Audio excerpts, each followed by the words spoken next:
नमस्कार दर्शक बंधु मु आज आपण माननकु एही वीडियो माध्यम रे रज पर्वर बहुत किछि अनुभूति विषय जणाइबी। तेणु एही वीडियोटी को शेष जाए निश्चय देखंतु। रज पर्व बा मिथुन संक्रांति 3 दिनर एक पर्व जार द्वितीय दिन मिथुनर सौरमास आरंभ हेबाकु सूचना देइथाए। एही दिन को वर्षा ऋतुर आरंभ होइथाए।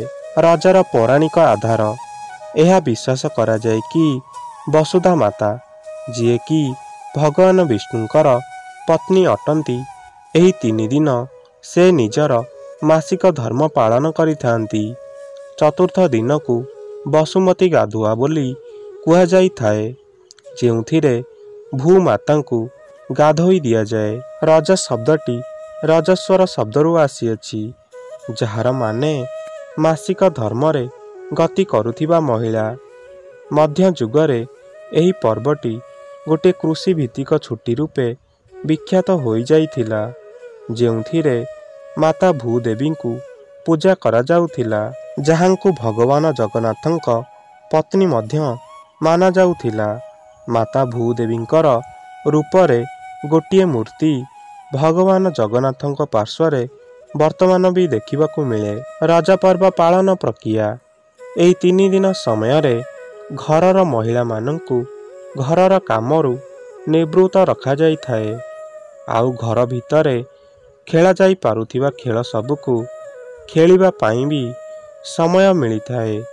झियो माने निजकु नुआ पोशाक किंबा पारंपरिक साड़ी एवं पादरे अलता पिंधि सजाई होई थांती। समस्ते खाली पादरे माटी रे चालिबाकू निवृत्त रुहंती। बहुत पिठापଣା जेपरिकी पोड़ पिठा चकुली पिठा खाई एही पर्व को पालन करा जाए। झियो माने दोली खेली थांती, आउ महिला माने चास एवं लुडु भली घर भीतर खेल खेली थांती। गाँर युवक मानक मध्यरे भी कबाड़ी खेलर प्रतियोगिता बहुत मनोरमा होइथाए। विभिन्न प्रकारर रज गीत गाई लोक माने एहाकु पालन करिथांती। रज पर्व यह जून मासर मध्य भागरे पड़ी थाए। प्रथम दिन को पहली रज, द्वितीय दिन को मिथुन संक्रांति, तृतीय दिन को भूदाह बा बासी रज बोली कुहा जाई थाए। शेष दिन बा चतुर्थ दिन को वसुमती स्नान बोली कुहा जाई थाए, जेउथिरे घरर महिला माने शिलकु मांकर रूप मानी हलदी लगेई गाधोई देई थांती, आउ फूल सिंदूर रे सजाई थांती। बहुत प्रकारर फल मां को प्रसाद रूपे चढ़ा जाई थाए। प्रथम दिनर पूर्व दिन को सजबाज बोली कुहा जाए, जेउ दिन घर रोषेई घर शिल मध्य धुआ जाई थाए। आउ पूर्वरु 3 दिन पाई मसला बाटिकी रखा जाई थाए। एही 3 दिन समय रे घरर झियो आउ महिला कामरू विश्राम नहीं थांती, आउ साड़ी अलता एवं अलंकार आदि रे निजकु सजाई थांती।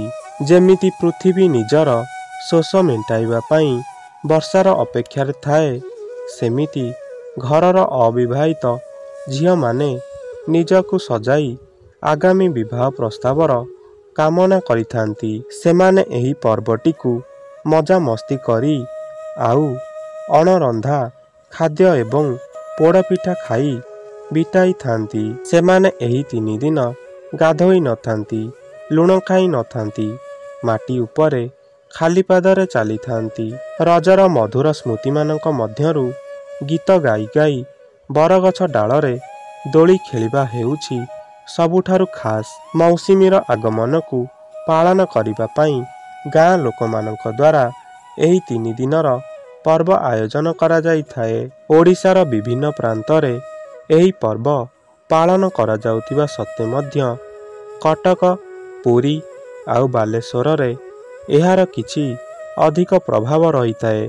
एही पर्व रे वसुधा मां को मध्य 3 दिन पर्यंत पाई संपूर्ण विश्राम दिया जाई थाए, जहा फल रे समस्त कृषि काम बंद रखा जाए। यह अविवाहित झियो एवं हेबाकु जाउथिबा मां मानंकर पर्व अटे।